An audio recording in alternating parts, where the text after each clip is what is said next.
antakių laminavimas namuose. Turiu tokias 2 tauja sašetės, tai čia yra gelis laminavimo, čia neutralizatorius.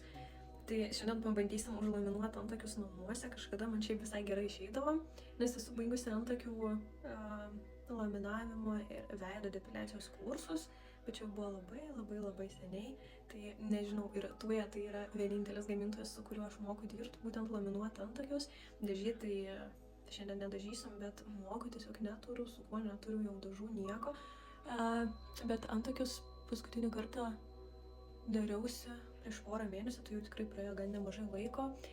Ir šį kartą nusprendžiau nebeeiti į saloną, tiesiog užsisakyti ir pasibandyti pačiai pasidaryti, nes čia tikrai nėra nieko sunkaus.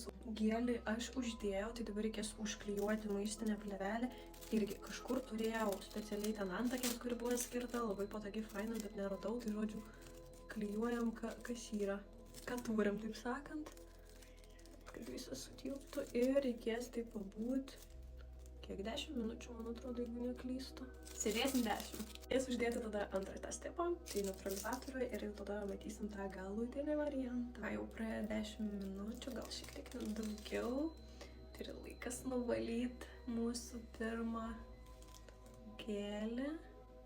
Nu, kažkas čia man panašu, kad gaunasi, gal visai ir neblogai. Po laminavimo antakių plaukeliai šiek tiek pašviesėja. Ir vėl užklijuojam ir vėl paliekam tiek pat, kiek laikėm tą pirmą mūsų gelį. Šiaip čia žiauriai easy iš tikrųjų yra. Gerai, laukiam.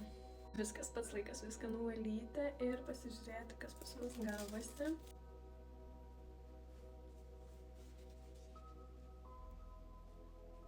Keli judesiukai ir viskas antakiai idam. Ir spalva jau po neutralizatoriaus grįžo ir teko riba prieš tai.